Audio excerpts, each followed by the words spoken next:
welcome to episode 13 of the Cleverly Changing podcast. Welcome back to season 2. I am so excited that we are back for another season. We want to talk to you about all things related to educating your children. We are a homeschool family, but this podcast isn't just for homeschool families. It's for anyone who is interested in helping to educate their children. So share this podcast with a friend, let other people know about it, and I hope you will connect. If you have show topics for season 2, we are looking forward to hearing from you. So we are going to get started. Our proverb for today is, a single hand cannot nurse a child. The proverb says, a single hand cannot nurse a child. What that proverb is saying is that it takes a whole village. It is not just the mother's responsibility to raise a child, it's for other people to help out as well. And what we are going to kind of share today is that in the past, in African families, it wasn't just the nuclear family, which is the mom and dad's responsibility to raise a child. It was for the extended family, the mom, the dad, the grandparents, aunts, uncles, and cousins, all to pitch in and work together to raise a child.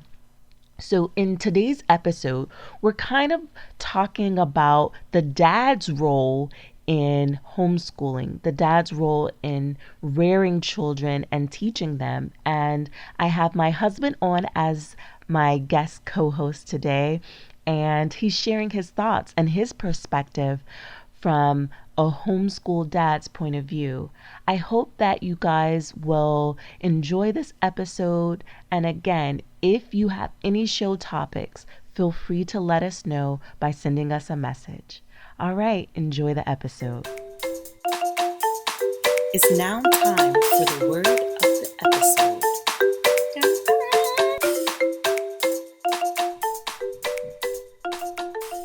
Today's word of the day is baba. It means dad in Swahili. This is Cleverly Cultured Kids!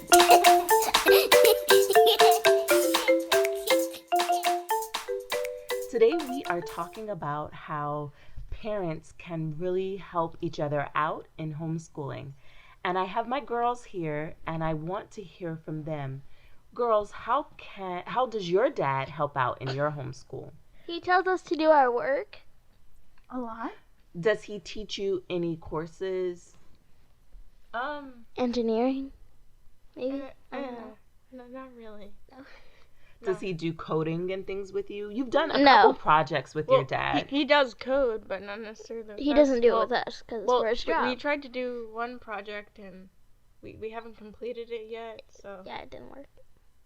So the project that I remember that you worked on with Dad was the magic mirror thing. magic mirror. Can you describe it? It's with a Raspberry Pi, and it's just a mirror that you can talk to. It's basically Alexa and a mirror. It's a smart mirror. And it gives you compliments. So it tells you the weather. How did you make it with your dad?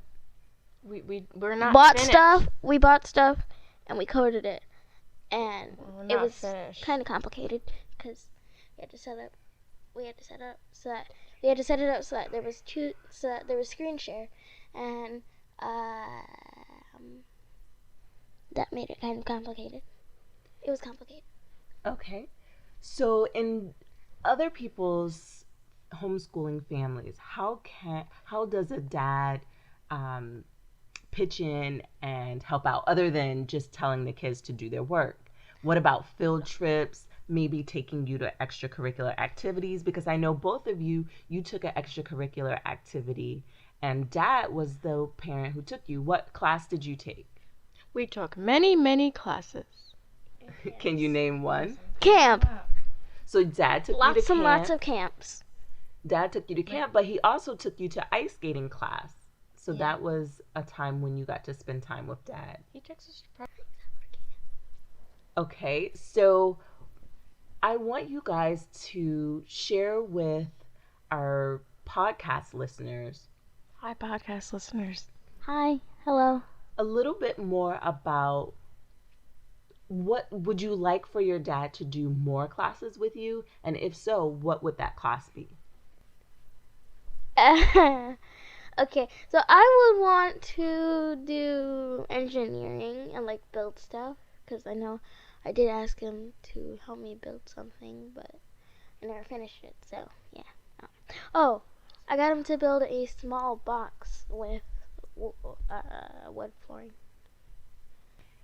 I know that you also did videos on YouTube and like stop motion videos and things like that. Your dad was, He did all the camera. he helped you with the camera. So can you kind of share that experience, what you did with your dad and what your dad did to help you out? He did the lighting and the camera. He just positioned the camera and then took pictures. Did he show you how to set up a camera and record? Did he work with you to edit your videos? He edits all my videos. I already know how to set up a camera and take videos. If Dad ever listens to this, thank you. So girls, what are some ways that you think dads can help out in a homeschool? Okay. Well, Taking the children to extracurricular classes.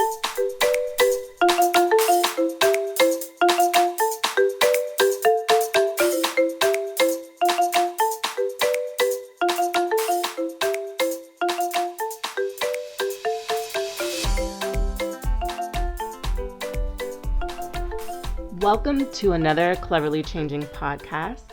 Today we are back for our first episode of season 2, and we're talking about getting started homeschooling. We are a homeschool family. I'm actually here, and my co-host today is my husband, and we're going to be talking to you about our new homeschooling transitions. So we can't wait to get started with the conversation, and if you have questions, always feel free to contact us at Cleverly Changing on Instagram, Facebook, or you can send me an email at cleverlychanging@gmail.com. So be sure to tell a friend about our podcast and that we are starting our second season. So we thank you for listening and joining us again. So we just wanted to kind of get started. Can you tell us a little bit about yourself and your thoughts behind homeschooling your kids? I don't really have a good answer for that. My kids are homeschooled because I think they do better in that environment. I think they're pretty smart, and I know when I was in school, I was bored a very large portion of the time because I had to wait for the other students to figure out what the teacher was explaining to everyone, and it would. In the meantime, while they were trying to figure it out, I was joking and distracting people and causing trouble, basically. And so, I remember when I was a kid, I was homeschooled, and so I enjoyed the ability to kind of learn at my own pace. So, yeah. I think it's helping them. So, of course, you mentioned that you were homeschooled and now you're homeschooling your own kids. When you decided to become a parent, did you immediately think that you would be a homeschooling parent, or it's something that came later? I didn't plan ahead. All right. So, in terms of being a homeschool dad, what role do you think dads can play in the education portion of their children? Now, I want to just kind of chime in and say, I know that in every homeschooling family's household, the model or the teacher isn't necessarily the mom. So we're not assuming that it's always going to be the mother who homeschools. It's just that in our home, that is the case. I'm the primary homeschooler. But we know that in other families, the model can be different and dads can be the primary homeschoolers. But for those who are looking to, if you need some more ideas or support, I'm just kind of wondering what are, your thoughts on how dads can support homeschooling, especially if they're not the primary homeschooling parent. I mean, be supportive. That sounds vague, but it really depends on what the needs of the kids and the family are. As a man, you should be providing for your family and helping out with those needs, whatever they are. So, you know, for me specifically, I end up helping with a lot of math, and then also like making sure the kids get outside and play and exercise and stuff like that, because they will. Sometimes they're caught up in doing schoolwork all day, and they need a break. So, I think those things are important. And also supporting, I guess, the teacher from this perspective in terms of like if she needs a break from watching kids all day or something like that, then helping her in those ways. I guess it really depends on the situation. I can't really say what like here's an extensive, full encompassing list of what you can do to be supportive, but just find ways to help and help. So one of the questions that people often have when they meet a homeschool family is, how do you socialize your kids? Now, I know we all know that homeschoolers do get socialization, but that is a concern. And I'm just wondering, from your perspective, what are some ways your kids have been socialized, and what are some things that you think can be done to help with that? Because it's kind of, people see it as a deficit in homeschool. How do you think people can bridge that gap? In terms of socialization, I would say I think it's more like on the on the parent and the kid both, because I've known kids that have gone to traditional school who weren't socialized very well, and they were just loners and hung out by themselves. And so if you are just an introvert or a loner type person, then going to homeschool or not is probably not going to really make a very, very big impact on that. But even as a homeschool kid, I think there's plenty of opportunities to go out and socialize with other people, like random classes you can go to, or you can get involved in groups and activities and stuff at church if you go to church, or just like clubs in your neighborhood, like Boy Scouts or whatever. I don't know anything about Boy Scouts specifically, but I think they have Girl Scouts too, so you could get involved in something like that. So there's all kinds of opportunities outside of the classroom for socialization experience. It won't be the same as like if you went to school with someone every day, and I think that's where it can be a little more difficult, because you're dealing with people, like let's say all your friends go to the local high school or whatever, then all your kids' friends go to that school, then they will kind of be an outsider on some things that go on. But if you get them involved in other activities, then they can have their own group of friends that they know and hang out with. And especially like if you send your kids to like one of those co-op things. Okay. So what is one of the most important characteristics that you think a homeschooling parent should have? As a homeschooling parent, I think I've never, I think there's several of them. I can't say that there's one that's like, this is so important that you have this, but I think you have to be eager and interested in learning. You can't just be stuck in doing things your own way, because in order to foster that desire to learn and that interest in learning in your kids, you gotta be about that life too. If you're not, they'll sense it, and they pick up on a lot of things. Kids are sponges, and they observe you, and so if they can tell you're fake, or you're faking your excitement about something, or you're not really paying attention to them or whatever, then they'll pick up on that, and they'll find ways to circumvent your teachings or whatever.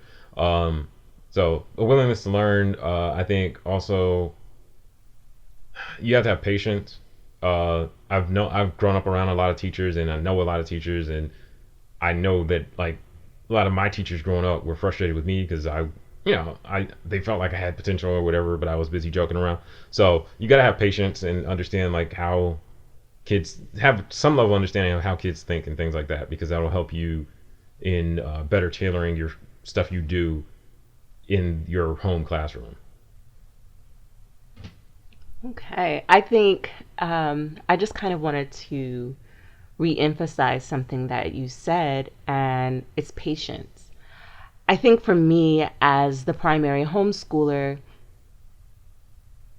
every year I've had to find a new way to gain more patience, because as kids' needs change, you as a parent also change, and your level of patience may change too. I think when our kids are younger, our expectations aren't so super high that we just want them to be more self-sufficient. But when they're older, we do. And sometimes they're not on the level that we want them to be in terms of being able to get their work done on their own. And so I know that when my kids were younger, I think I was a little bit more patient with them because I just didn't have unrealistic expectations about what I thought they should be able to produce.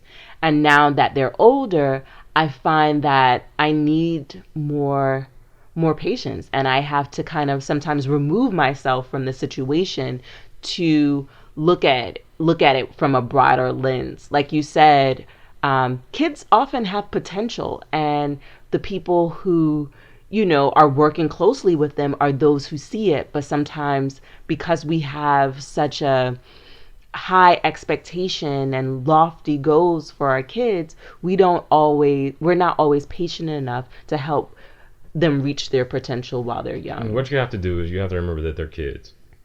It's sometimes I've noticed with my kids, they have times when they're being very responsible and doing what they were asked to do, or thinking, planning ahead, like all the stuff I would expect someone older than them to do. And then sometimes they're being a kid, and I just have to remind myself, no, they're 5 years old. Hey, they're 10 years old, however old they are. I just have to remind myself of that, and that means I can't just walk off and expect them to do what I told them to do. I do have to check on them. I do have to follow up. I do have to remind them of things. Sometimes those reminders and things like that are not necessary. Sometimes they are, but I can't just act like because they were doing the right thing yesterday. Like it's still like all the stuff you read in like any child rearing book about, rewards and punishments and all that stuff. All that stuff applies, even though that sometimes they're good. It still applies, and it still applies. Yeah, what I said. So we just talked a little bit about patience, and now I kind of want to shift the topic to something that we kind of brought up in that conversation, which is time management. Do you have any tips? I know that you just said you got to check on them, you got to remind them, but do you have any tips for parents who want to homeschool their kids but are struggling with time management? Good luck. I think time management is not an issue specific to homeschooling. Like if you're just a poor manager of time in general, you're gonna have issues. And so adding homeschool into mix may exacerbate some of those issues. So I would say, in general, working on your time management skills is an important thing to do if you have things you're wanting to accomplish, whatever it is. Time management is going to be your friend, because we all have the same resources in terms of time, and time is one of the most valuable resources we have. If I get enough time, I can do anything. So in terms of time management, I would say just you've got to focus on, like, for me, from my experience in dealing with my kids, I would say small manageable goals are more important than massive long goals. Like as you get older, of course, you learn more patience and more like you're able to say, like, well, in 4 years I'll be out of high school, and then I'll be able to get my first car. 4 years I'll be out of college, and I can get a house, or I can get a car, or whatever it is I'm trying to do. And so as you get older, you get used to like waiting for things. But when you're a kid, you're not really into waiting for things, and you're more impatient kind of. And so knowing that about children, I think giving them smaller goals that they can accomplish is gonna make it easier for them to complete tasks and things like that, and that'll make it easier in terms of managing their time that they work on things. Because it's like if you give a child some massive task, they may have a tough time managing their time in terms of working towards it. But if you break it down in smaller pieces, it'll make it easier for them. But a lot of this is really, you got to learn your children. In my opinion, as you learn what works best with your children, then you can kind of tailor your techniques to that. But if you're not managing your own personal time well, that's a whole nother issue. So I just want to just kind of speak on that a little bit, because I think time management is one of the most important things when it comes to homeschooling. I think finding a daily routine that works for your family is kind of the hardest thing about homeschooling, because some people are better with keeping a list and following it than others. And some people are naturally kind of sporadic. They kind of like to go with the flow. And unfortunately, that go with the flow model isn't the best, in my opinion, when it comes to children, because when kids are young, they need to know what to expect to help them with their behavior, to be in line, to just know what to anticipate, which is huge. And so keeping a schedule, even though you don't want it to duplicate a schedule that would be in school, but keeping a schedule just so that you will know, hey, I'm going to do this and this at a certain time, especially if you are a parent who wants to work from home at the same time. You kind of have to have some sort of routine in order to do that. So I would say try to keep your kids on a schedule. You do want them to wake up at a certain time, to go to bed at a certain time, just because they're kids. They need a good amount of rest. And so you really want to keep those type of things in order. Well, schedules and managing expectations are just something that makes children feel comfortable. I've noticed, like, if I don't tell my kids what to do, they'll come around and kind of like check on me, like, hey, what are you doing, daddy?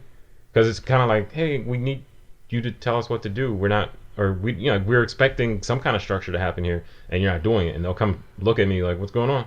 And so something I do if I'm at home with the kids, I'll wake them up. I always wake them up at the same time, and I kind of go over the schedule while we're eating breakfast. Here's what we're going to do today. You're going to do this work you're going to do, then we're going to take a break at this time, then we're going to do this, then we're going to do this. I might not have the whole schedule figured out at the beginning, but I'll prep them with some kind of schedule so that there's no surprises. Because when a little, and you're like, hey, I need you to do this thing right now, then it's kind of, what, I've got to adjust, I don't know what to do.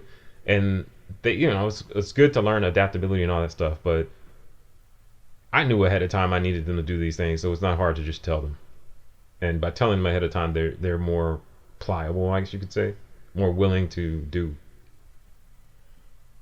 All right. So one of the things about homeschooling for those who are married is it takes a lot of time and energy. How do you think parents can manage their relationship and homeschool at the same time? Do you think it adds any stress to a married relationship? It depends on how you manage tough situations and dealing with kids and all that type of stuff. So I feel like, from my perspective, if you're able to manage the homeschool aspect in terms of dealing with the kids and all that type of stuff in a decent manner, then it doesn't have to make your marital relationship any more complex or difficult or anything. It could in some ways make it easier to handle.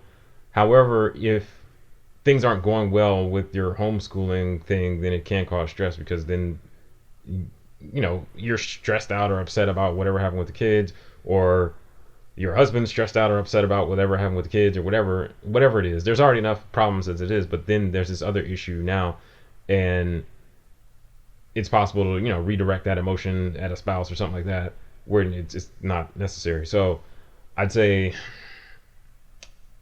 it can cause problems, if you don't deal with the cause of whatever is bothering you. If it's homeschool that's causing, if something about homeschool is causing you angst or anger or whatever, then you need to work that out and do your best to separate that. Because, just like if you sent your kids away to school at like a traditional school, they're going to come home with things that are bothering them as well from school. Billy stepped on my toe or whatever, and you're going to have to deal with that as a family. So the same thing happens with homeschool, but in the same way you would manage it with a traditional school, you got to manage it with homeschool, and basically, deal with those issues and do your best not to allow them to not to bring them into, your more important relationships.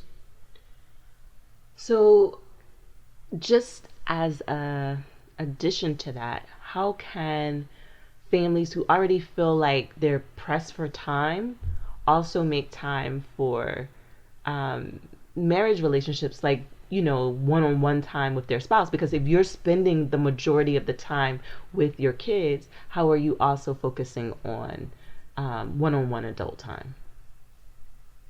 Well, this goes back to time management, I think. I don't feel like, I remember when my mom homeschooled me years ago. I was homeschooled for, I forget how many years, but like, I think 2 or 3 years maybe. But we were generally done by like 2 or sometimes earlier in the afternoon, because I was told, like, once you finish, you can go play and you're good to go for the rest of the day. You're done.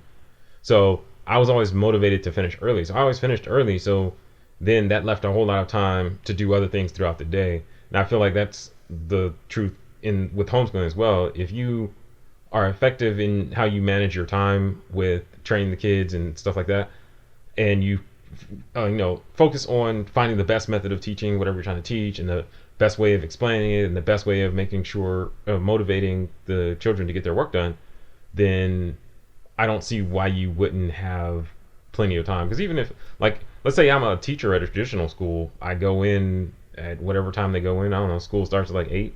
So let's say I go in at 7, I'm done at 3 or 4 if I have to stay late for something. I don't know. This is all speculative. I don't work in the educational field, but I figure like you're done by 4, so you have plenty of time to do other things. And it would seem from my perspective that as a homeschooler, there should be a significant amount of time left over at the end of your day to do other things. Okay. All right.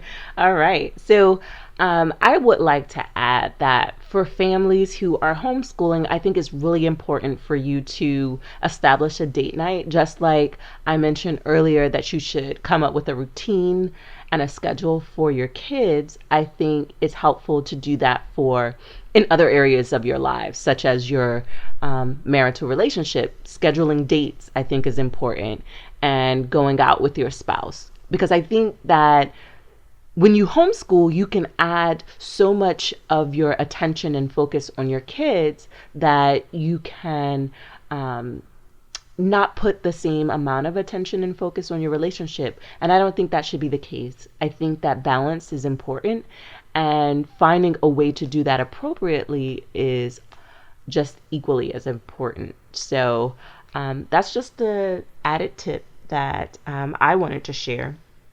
But my last question for you, what is one of the challenges that you think homeschooling brings to a family, and how can a person overcome that challenge?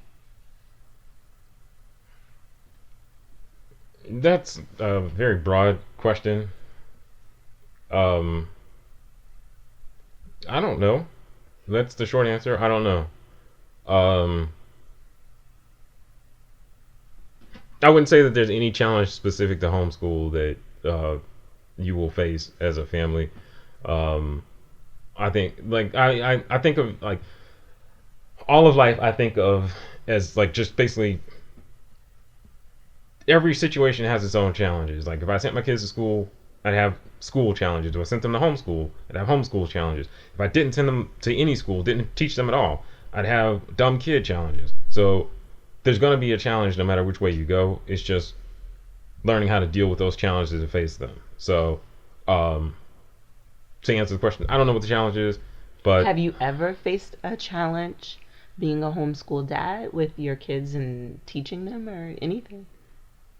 nothing I wouldn't face sending them to a traditional school, I don't think. I mean, you got to help them with their schoolwork. You got to be involved in their education. I feel like the stuff I do now with my kids in terms of education, teaching them different things, making sure they do their schoolwork, helping them with math homework, helping them with science projects, all that type of stuff.